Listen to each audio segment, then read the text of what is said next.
The day is nearly upon us, as we are a mere 20 days away from the NFL Draft, which means we are doing a 20 for 20 series, 20 Dynasty rookie prospects in 20 days here on FantasyFocus.com as we drop a video on a new fantasy football prospect every day on this channel. And who better to start off with than the most polarizing prospect in this draft, none other than the wide receiver out of Ole Miss, DK Metcalf.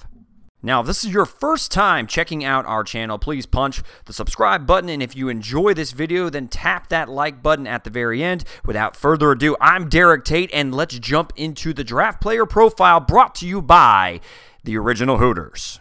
Let's start by what we know about DK Metcalf. His combine was full of ups and downs. Now, the ups include a chiseled NFL frame at 6'3", 228.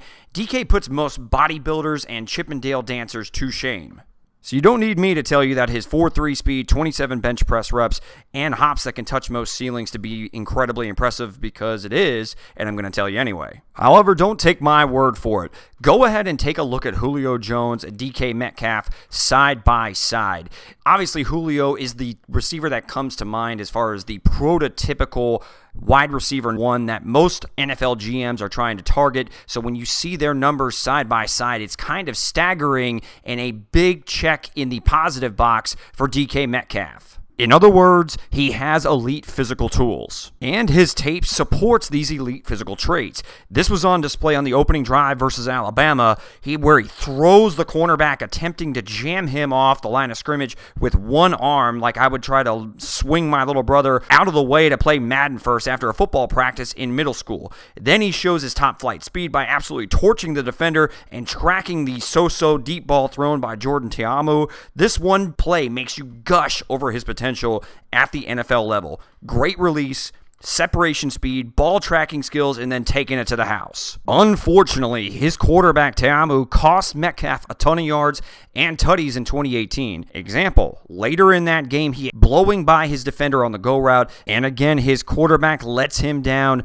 locating the ball very poorly inside, where if he just puts it properly along the outside in the end zone, this one's an easy touchdown for DK Metcalf. Instead, he throws it inside, giving the defender an easy chance to catch up and make a play on the ball. And here against Texas Tech, we see yet another example of DK Metcalf with a beautiful release at the line of scrimmage and blowing by his defender for another deep pass on touchdown. This one properly placed. Metcalf again tracks the ball very well and does easy work taking it to the house. So that's just 3 plays already that display what DK Metcalf can do, how dangerous it is, and what type of problems he's going to create for opposing NFL defensive coordinators if you decide to go ahead and play man-to-man with no safety help over the top. I think it's absolutely suicide to try to bump DK Metcalf at the line of scrimmage with no help over the top, because he's proven time and time again at the college level in the SEC that he can make you pay if you decide to go ahead and bump and run him one-on-one on the line of scrimmage. In fact, when looking over his tape, he is exceptional at creating separation and getting a release off the line of scrimmage against bump and run coverage,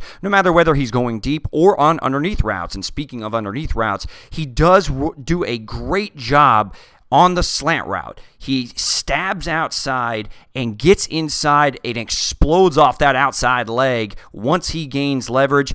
It's easy pickings, but you're going to see multiple situations where his quarterback just doesn't either find him or properly locate the ball on in-cutting routes.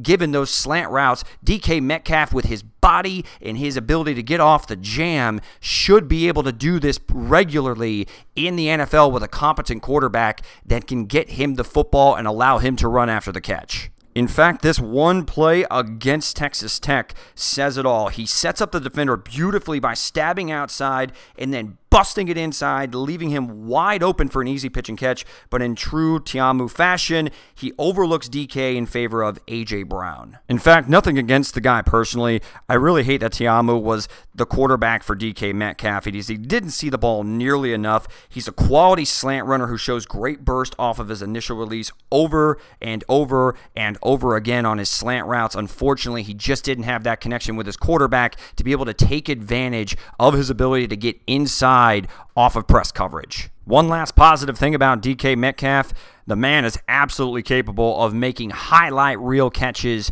with people draped all over him. DK has that knack to be able to go up and pluck the ball out of the air and make some just jaw-dropping receptions. Unfortunately, we're going to talk about some of his negatives, but this man is fully capable of playing up to his ridiculous size, speed, and his freaky capability to jump out of the building. So let's get this straight. Elite speed, elite strength, elite size, great release, great catch radius. He sounds like the perfect wide receiver, right? He probably shits golden footballs that he'll be handing out on Easter in his spare time, correct?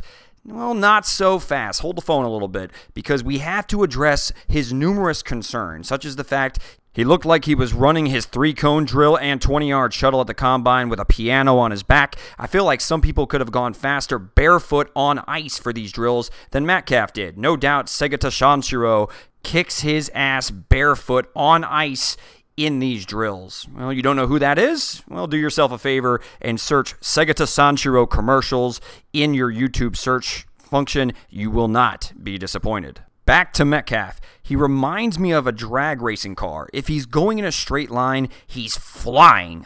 But if you try to slow down or make a sharp turn, well, shit gets real interesting real quick. And this translates onto the film as well, where some of his routes lack any sort of polish whatsoever. See this touchdown versus UL Monroe? Look, great play, right?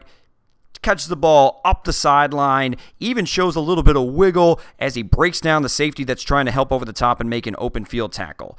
Well, when you go back and look at his route, looking at this hitch route, it makes me cringe. It's sloppy as all hell, taking 5 steps to gear down, and he's still failing towards the defender. This reminds me of Luis Mendoza trying to stop on ice from D2 the Mighty Ducks. Not to mention this out route versus Arkansas, where he rounds the route so much, I think he's actually about to make a U-turn instead of a cut. Now again, a great reception where he slips a tackle and then books it up the sideline, showcasing his elite run after the catch skills. But to me, that does not excuse him running a lazy route that in the NFL, if you got corners that are squatting on routes and have safety help over the top, they can easily jump those routes. He's got to clean that up, especially at the NFL level. Another thing that's highlighted by his laughably terrible 3-cone drill and 20-yard shuttle are the fact that he runs such a limited route tree. I mean, his 3-cone drill was 7.38 and his 20-yard shuttle was 4.50,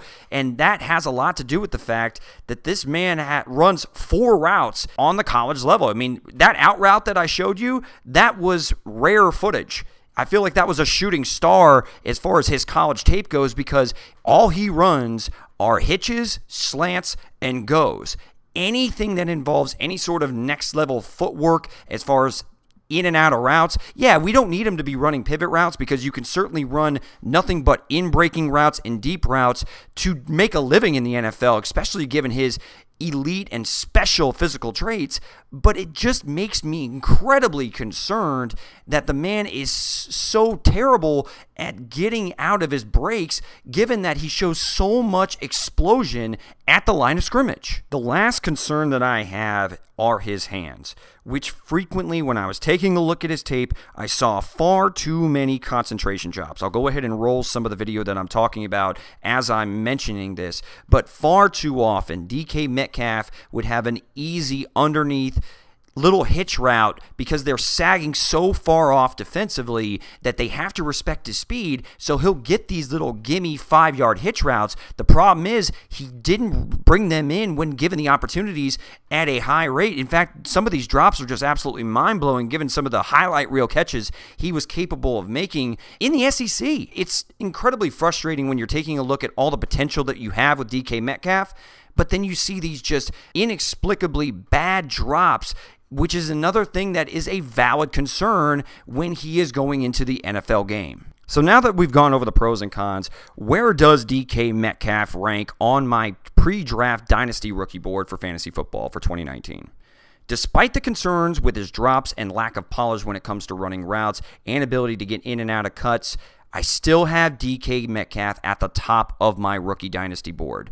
So sure he has some things that he has to improve on at the next level, but what he does well, he does at an elite level. His ability to blow the top off of a defense is elite. His ability to run with the ball after the catch is scary, scary good. He presents a pick-your-poison dilemma for DBs. If you try to bump him with no safety help over the top, you're asking for big trouble. This dude can blow by you in a blink of an eye, and he can take it to the house every single time. If you sag off with a cushion, then you have to tackle him, which is an even scarier proposition at times. Similar to Josh Gordon, he may not be the most polished in his rookie year, but once he figures it out, I see him as a perennial top 10 fantasy wide receiver for years to come. That'll do it for this first episode of this 20 for 20 series, 20 prospects in 20 days heading into the NFL draft here on fantasyfocus.com. Sound off in the comments and let me know what you think of DK Metcalf and where he is in your Dynasty rookie rankings.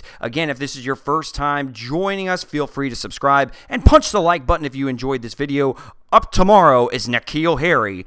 Until next time, later, says the Tater.